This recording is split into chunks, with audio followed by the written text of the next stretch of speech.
চিকিৎসক, সাংবাদিক এবং পুলিশ। এই ৩ শ্রেণীর মানুষ আজ করোনা মহামারীর সম্মুখ যোদ্ধা। করোনা মোকাবেলায় জীবনের ঝুঁকি নিয়ে পরিবারের সদস্যদের স্বাস্থ্য নিরাপত্তার কথা না ভেবে তারা ভাবছেন সাধারণ মানুষের জীবনের নিরাপত্তার কথা। করোনায় আক্রান্ত বাবার লাশ ফেলে চলে যায় ছেলে।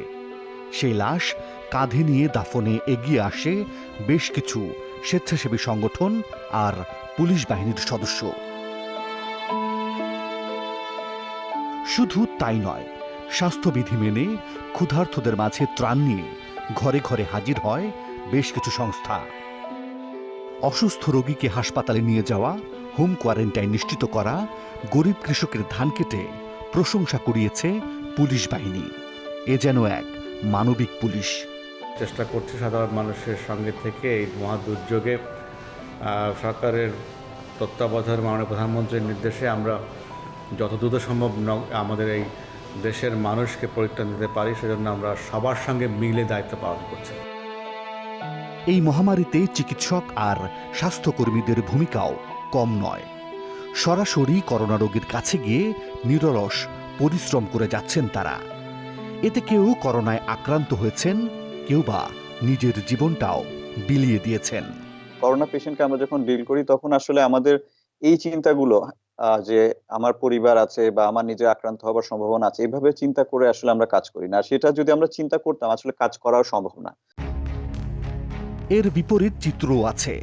মন গড়া করোনার ভুয়া রিপোর্ট দিয়ে ব্যবসা করে কোটি কোটি টাকা হাতিয়ে নেয়ার অভিযোগে সিলগালা করে দেয়া হয় রিজেন্ট হাসপাতালের 2টি শাখা। একই অভিযোগে বন্ধ করে দেয়া হয় জুবেদা খাতুন স্বাস্থ্যসেবা বা জেকেজির কার্যক্রম।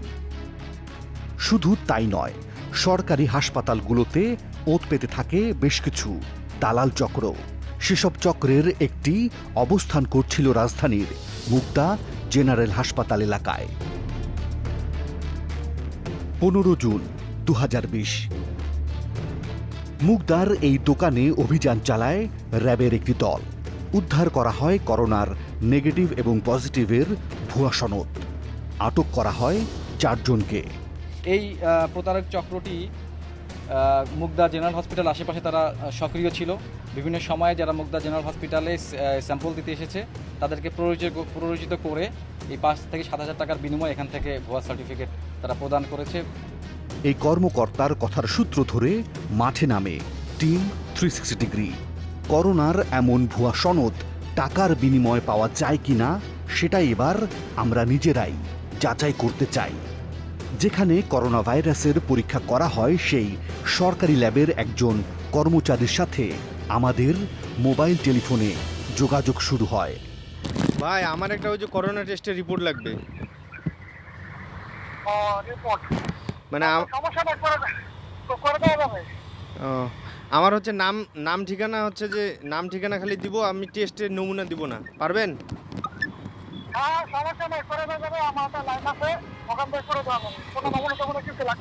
কত টাকা দেওয়া লাগবে?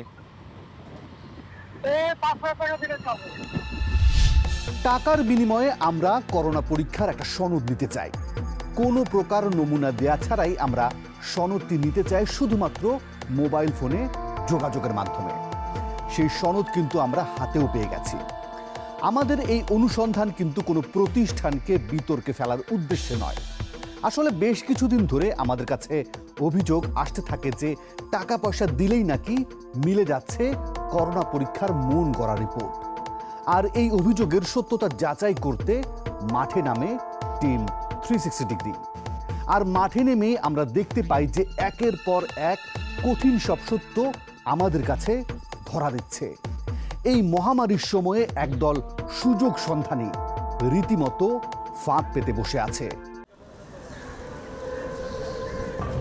বঙ্গবন্ধু শেখ মুজিব মেডিকেল বিশ্ববিদ্যালয়।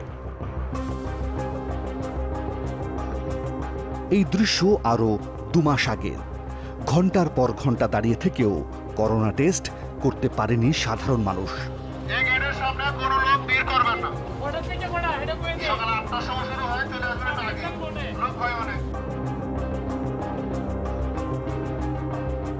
এই দুর্ভোগের সুযোগ নিয়ে স্বাস্থ্য অধিদপ্তরের সবার আগে হাজির হয় দুটি বাটপাড়ির প্রতিষ্ঠান, একটি রিজেন্ট হাসপাতাল, অন্যটি জেকেজি।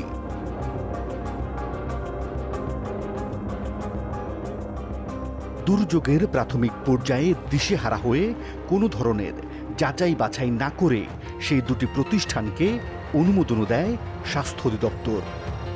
এর পরের গল্পটা ভয়াবহ। স্বাস্থ্য অধিদপ্তরের অনুমোদন নিয়েই ব্যবসা খুলে বসে রিজেন্ট হাসপাতাল। সরকারের বিনামূল্যের করোনা টেস্টের সনদ তারা বিক্রি করতে থাকে ৩৫০০ টাকায়।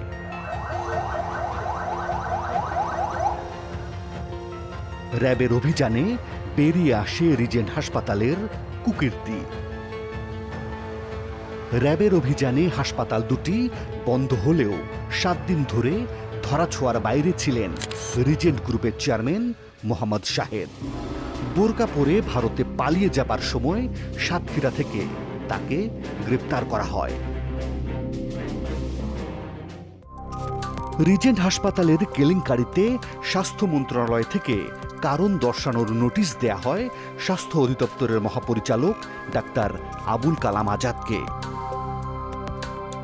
নোটিশের ব্যাখ্যা দিয়ে তিনি উল্টো আঙুল তোলেন মন্ত্রণালয়ের দিকে, কিন্তু সেই অভিযোগ মানতে নারাজ স্বাস্থ্যমন্ত্রী জাহেদ মালেক। লাইসেন্স ইস্যু করার ক্ষমতা স্বাস্থ্য অধিদপ্তরের, নবায়ন করার ক্ষমতা স্বাস্থ্য, এটা মন্ত্রণালয়ে আসার দরকার হয় না। এখন কেউ কোনো দায় নিতে চাইছেন না, একে অপরের দিকে আঙুল তুলছেন। স্বাস্থ্য মন্ত্রণালয় এবং অধিদপ্তরের এমন সমন্বয়হীনতায় সাধারণ মানুষের মাঝে যে অবিশ্বাস তৈরি হয়েছে, টেস্ট নিয়ে যে ভোগান্তি পোহাতে হচ্ছে, তা যেন দেখার কেউ নেই। আর এই সুযোগটাই নিচ্ছে শাহেদ, সাবরিনা কিংবা আরিফের মতো প্রতারকরা। গত পর্বে আমরা শাহেদের সব কুকীর্তি আপনাদের সামনে তুলে ধরেছিলাম। আজ পরিচয় করিয়ে দেব সাবরিনার সাথে। ডাক্তার সাবরিনা আরিফ পেশায় একজন চিকিৎসক।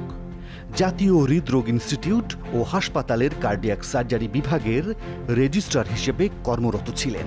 স্বাস্থ্য সুন্দর রাখা, স্বাস্থ্য বিষয়ক আলোচনায় দিতেন সুস্থ থাকার নানান ফর্মুলা। সব ধরনের চিন্তা মিলে দেখা যাচ্ছে যে বরকনে দুজনেরই ঘুম ভাড়া, তো সেই সাথে বাড়ে বুক ধড়ফড়। চিকিৎসক মহলে বেশ প্রভাবশালী ছিলেন তিনি। জোবেদা খাতুন স্বাস্থ্য সেবা বা জেকেজির project chairman doctor Sabrina Arif. ওই প্রতিষ্ঠানের প্রধান নির্বাহী তার স্বামী আরিফ চৌধুরী। অথচ সাবরিনা সবকিছুই অবলীলায় অস্বীকার করেন। এটার একটা কাগজ দেখান জেকেজির, যে আমি চেয়ারম্যান পোস্টে আছি, এটা মালিক আমি, তারপর আমার ব্যাখ্যা চান। সাবরিনার ক্ষমতা বলে জেকেজি নামের এই প্রতিষ্ঠানটি বাগিয়ে নেয় করোনার স্যাম্পল কালেকশনের সুযোগ। প্রথমে রাজধানীর তিতুমির কলেজ মাঠে স্যাম্পল কালেকশন বুথ স্থাপন করা হয়। পরে প্রভাব খাটিয়ে ঢাকা ছাড়াও নারায়ণগঞ্জ, গাজীপুর ও নরসিংদী জেলা থেকেও নমুনা সংগ্রহ করছিল এই প্রতিষ্ঠানটি। জ্বর থাকলে পজিটিভ আর না থাকলে নেগেটিভ, এই ফর্মুলাতে মন গড়া করোনা টেস্টের রিপোর্ট দিত প্রতিষ্ঠানটি। এমন অভিযোগ পেয়ে গত 23 জুন জেকেজির গুলশান অফিসে হানা দেয় পুলিশ। তাতেই বেরিয়ে আসে জেকেজির কাণ্ডকীর্তি। অভিযানের তথ্য বলছে ২৭,০০০ নমুনা সংগ্রহ করে জেকেজি।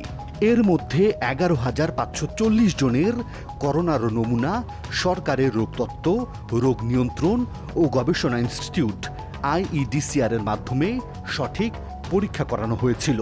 বাকি ১৫,৪৬০ জনের রিপোর্ট ছিল মন গড়া ভুয়া। গ্রেপ্তার করা হয় জেকেজির প্রধান নির্বাহী কর্মকর্তা আরিফ চৌধুরী সহ ৬ জনকে। প্রতি রিপোর্টের জন্য তারা বাংলাদেশিদের কাছ থেকে ৫,০০০ আর বিদেশিদের কাছ থেকে নিতেন $১০০। আর এই রিপোর্ট দিয়ে জেকেজির প্রতিদিন আয় হতো ১ থেকে ৩০ লাখ টাকা পর্যন্ত। ভুয়া কিটস কালেকশনের মাধ্যমে ভুয়া সার্টিফিকেট দিয়ে আজকে অনেক মানুষকে তারা প্রতারিত করেছে। বিদেশের মাটিতে গিয়ে মানুষ এই ফিরে এসেছে। সব কিছু মিলেই আমরা তদন্তে আসবে। অথচ ডাক্তার সাবরিনার দাবি ভিন্ন। এবং আমি জানি আমি কোনো অনৈতিক কাজ আজকে কেন জীবনেও করি নাই, জীবনেও না।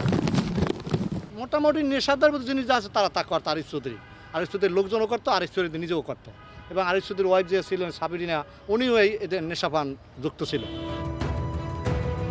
রাজধানীর তিতুমির কলেজ প্রাঙ্গণ, এখানেই দিন রাত 24 ঘন্টা থাকতেন জেকেজির স্বাস্থ্যকর্মীরা। তিতুমির কলেজের 4র্থ শ্রেণীর কর্মচারীদের আবাসও এখানে। একদিন সেই জেকেজির স্বাস্থ্যকর্মীদের সাথে সংঘর্ষ ঘটে এই 4র্থ শ্রেণীর কর্মচারীদের। কি ঘটেছিল সেদিন? মেয়ে থাকে অডিটিয়ামে, ছেলে থাকে এই কলা ভবনে। মেয়ে রাত 1টার সময় কলা ভবনে গেছে। আমাদের নাইট গার্ড যারা আছে, নাইট গার্ড এরা দেখছে, দেখার পরে গেছে, যাওয়ার পরে নাইট গার্ডরা কেসি গেটে তালা মারছে, মেয়ে সহ আর ছেলে সহ। বেশি ক্ষিপ্ত হইলো যে আমি কাজের তাদের একটু বাধা বিঘ্ন বেশি করতাম। এই ক্ষিপ্ত হওয়ার পরে ওই দিন সারা রাত তারা তাণ্ডব চালাইছে, একে 3বার তাণ্ডব চালাইছে। তাণ্ডব চালাইবে মারামারি, তারা বাহির থেকে কিছু বহির্গত লোক আনছে, বহির্গত লোক কান্যা আমাদের উপর আক্রমণ করে। এরপর ক্ষিপ্ত হয়ে জেকেজির কর্মীরা হামলা চালায় তিতুমির কলেজের 4র্থ শ্রেণীর কর্মচারীদের বাড়িতে। হামলার শিকার হন বেশ কয়েকজন। এই হামলায় আমি কোপ মারছে, দৌড় মারছি, কোপটা আমার ডেনা পচাই পড়ছে, এখানে কোপটা পড়ছে। ধরে আমরা পালাই গেছি। ভেতরে যখন হামলা চলছিল ঠিক তখন কলেজের গেটের সামনে আন্দোলন করতে থাকে জেকেজির আরেকটি দল। পুলিশকে ধোঁকা দিতেই সাবরিনার নেতৃত্বে এই অবস্থান। তুমি কলেজের যারা কর্মচারী আছেন তারা প্রথম থেকেই একটা হস্টাইল সিচুয়েশন তৈরি করতো, কারণ তারা মনে করতো যে আমাদের কাছ থেকে ওদের ইনফেকশন হবে, করোনা ছড়াবে। তো সবসময় চাইতো যে আমরা এখান থেকে চলে যাই, তো নানাভাবেই উত্ত্যক্ত করতো। কিন্তু সেই ধোঁকা বেশি দিন টিকেনি। বেরিয়ে আসে সাবরিনার জড়িত থাকার তথ্য। এরপরই 12ই জুলাই গ্রেপ্তার করা হয় তাকে।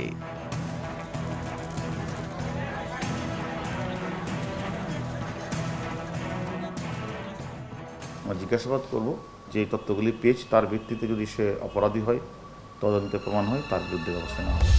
শুধু শাহেদ, সাবরিনা আর আরিফের কাছেই প্রতারণার শিকার হয়েছে 21,000 মানুষ। তারা কেউ জানে না তাদের আসল রিপোর্ট কি, জানে না কে পজিটিভ কে নেগেটিভ। এর উল্টো ঘটনাও আছে। প্রণোদনা, বিদেশ যাত্রা কিংবা অফিস থেকে সুযোগ সুবিধা নিতে কেউ কেউ ইচ্ছে মতো বানিয়ে নিচ্ছেন করোনার নেগেটিভ কিংবা পজিটিভ রিপোর্ট। ফিরছি একটা বিরতির পর।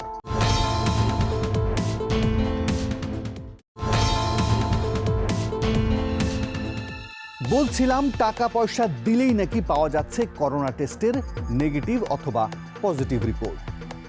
করোনাকালে দায়িত্ব পালনের সময় কোনো চিকিৎসক, নার্স কিংবা স্বাস্থ্যকর্মী কোভিড-19 আক্রান্ত হলে তাদের জন্য থাকছে 5 থেকে 10 লাখ টাকার স্বাস্থ্য বীমা। আবার কেউ মারা গেলে সেই স্বাস্থ্য বীমার পরিমাণ 5 গুণ বেশি হবে। এদিক দিয়ে অন্যান্য দফতরের কর্মকর্তা কর্মচারীরা পিছিয়ে নেই। আবার কেউ কেউ লোভে পড়ে সুযোগ নিতে গিয়ে আবার ধরাও খাচ্ছেন। কুতুব রব্বানী নামের এই রেল কর্মচারীর করোনা পরীক্ষায় নেগেটিভ আসলেও তিনি রেল কর্তৃপক্ষের কাছে পজিটিভ সনদ জমা দেয়, কিন্তু পরে দেখা যায় জমা দেয়া সনদটি ছিল ভুয়া। এই অভিযোগে কুতুব রব্বানীকে গ্রেপ্তার করা হয়। প্রদত্ত যে রিপোর্ট সেটা ছিল নেগেটিভ, সেটাকে পজিটিভ করার জন্য সে সেখানে আসছে এবং তারা ভেরিফাই করে নিশ্চিত হয় যে তার রিপোর্টটা ছিল নেগেটিভ। এই কারণে তাকে সন্দেহজনকভাবে আটক করে আমাদের সংবাদ দিলে আমরা সেখানে যাই, আমরা জিজ্ঞাসাবাদ করে তাকে হেফাজতে নেই। এই মহামারীতে কারো দরকার পজিটিভ সনদ আর কারো দরকার নেগেটিভ। যারা বিদেশ যাত্রী তাদের প্রত্যেককেই নেগেটিভ সনদ নিয়ে বিমানবন্দরে যেতে হয়, কিন্তু দেখা যায় বাংলাদেশ থেকে কোনো রকমে যেতে পারলেও ধরা পড়ে বিদেশে গিয়ে। এরপর বাংলাদেশ থেকে ফ্লাইট বন্ধ করে দেয় জাপান, দক্ষিণ কোরিয়া ও ইতালি। গত 26 জুন এবং 6 জুলাই দুটি ফ্লাইটে যাওয়া বাংলাদেশিদের মধ্যে 29 জনের শরীরে করোনা ভাইরাস শনাক্ত হবার পর তাদের করোনা সনদে গলদ ধরতে পারে ইতালির স্বাস্থ্য বিভাগ। এরপর শতাধিক যাত্রী বাংলাদেশে ফেরত পাঠাতে বাধ্য হয় ইতালি সরকার। হযরত শাহজালাল আন্তর্জাতিক বিমানবন্দর। দেখা যাক যাত্রীরা কোনো সনদ নিয়ে যাচ্ছেন কিনা। আমার যদি কোভিড-19 পায় তাহলে আমাকে কোয়ারেন্টাইন করতে হবে, আর না পাইলে আমি বাসায় চলে যাবো। 20 মিনিটসে টেস্ট হবে। স্বাস্থ্যবিধি আমরা নিজের থেকে করোনা টেস্ট এটা করে নিয়েছি। শুধু যাত্রীদের নয়, বিমানবন্দরে যারা কাজ করেন তাদেরও নেগেটিভ সনদ প্রয়োজন। রাজধানীর সোহরাওয়ার্দী হাসপাতাল। এই ব্যক্তিকে দেখে সন্দেহ হলো টিম 360 ডিগ্রি। পরিচয় জানতে গিয়ে জানা গেল তিনি বিমানবন্দরের একজন কর্মচারী, এসেছেন টাকার বিনিময়ে নেগেটিভ সনদ নিতে।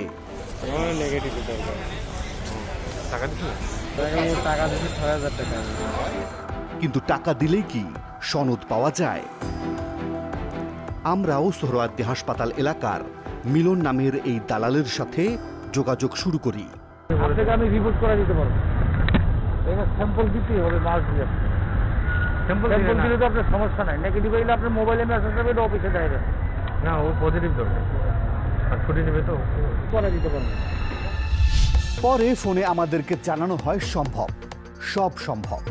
অর্থাৎ টাকা দিলে এখান থেকেও নাকি পাওয়া যাবে করোনা টেস্টের মন গড়া রিপোর্ট। কিন্তু অনুসন্ধানের শুরুতেই আমরা একজন দালালের সাথে যোগাযোগ করেছিলাম, বলেছিলাম কোনো প্রকার নমুনা ছাড়াই সনদ চাই, আর তিনি আমাদের কাছে টাকা চেয়েছিলেন মোবাইল ব্যাংকিং এর মাধ্যমে। সেই কর্মচারীর কথা মতো আমরা মোবাইল ব্যাংকিং এর মাধ্যমে তাকে 5,000 টাকা পাঠিয়ে দেই। 5 দিন পর সেই কর্মচারীর ফোন। কি অবস্থা, কাগজের কি অবস্থা হয়েছে?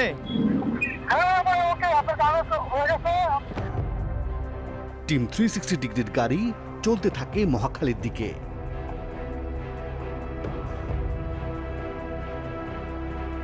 জনস্বাস্থ্য ইনস্টিটিউট, জাতীয় পোলিও অ্যান্ড হাম ল্যাবরেটরি থেকে নিয়ে আসা একজন কর্মচারী আমাদের হাতে ধরিয়ে দিলেন করোনা পজিটিভ সনদ।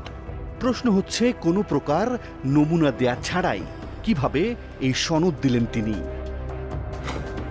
রিপোর্টটিতে দেখা যায় ল্যাব আইডি, আমাদের একজন সদস্যের নাম, মোবাইল নাম্বার এবং ঠিকানা সবই ঠিকঠাক আছে। নমুনা সংগ্রহের স্থান দেখানো হয় জাতীয় প্রেস ক্লাব।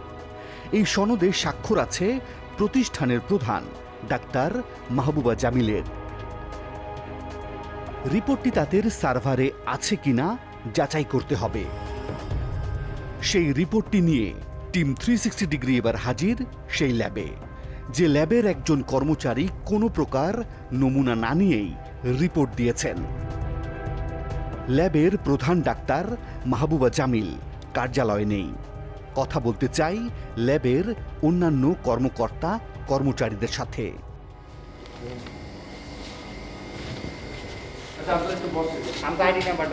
রিপোর্টটি নিয়ে তারা ভেতরে চলে গেলেন। ফিরে এসে এই সনদের ব্যাপারে কোনো প্রকার মন্তব্য করতে চাইলেন না। ভাই, আমরা আমাদের সিনিয়রের সাথে কথা বলছি। হ্যাঁ, আমাদের হিসাবে আমরা অ্যাজ এ টেকনোলজিস্ট হিসাবে এই ব্যাপারে আমাদের কোনো কথা বলার নাই। আমাদের উপরস্থ কর্মকর্তা আছে, আপনারা আমাদের সাথে কথাবার্তা বলেন।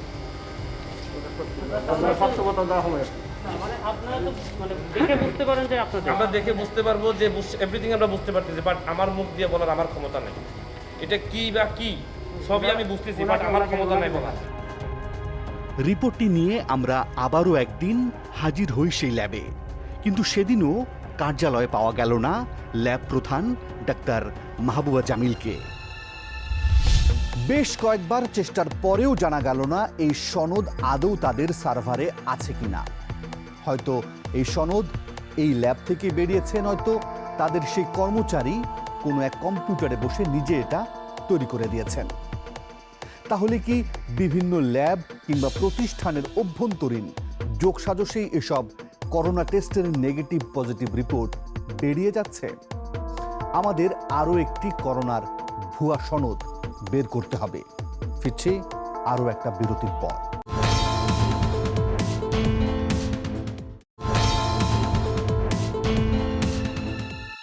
জেকেজি আর রিজেন্ট হাসপাতালের টেস্ট কেলেঙ্কারি প্রকাশের পর কিছুটা নড়ে চড়ে বসেছে স্বাস্থ্য অধিদপ্তর।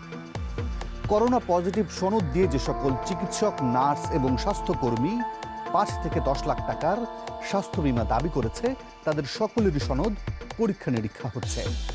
প্রশ্ন হলো, এক্ষেত্রেও কি স্বচ্ছতা থাকবে?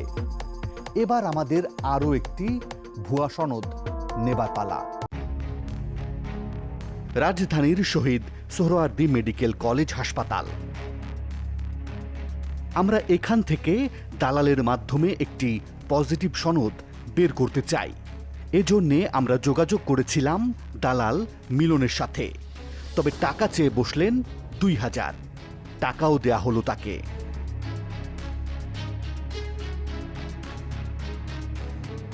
দুদিন পর আজ নমুনা দেবার দিন।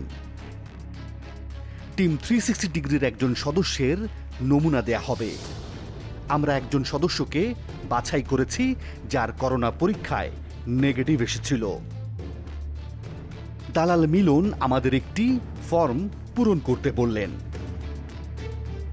ফর্ম পূরণ শেষে নমুনা দেবার জন্যে লাইনে দাঁড়ালেন আমাদের সেই সদস্য।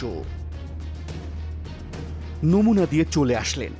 দেখা যাক আমাদের সেই কাঙ্ক্ষিত পজিটিভ সনদ পাওয়া যায় কিনা। 3 দিন পর আজ আমাদের সনদ নেবার দিন।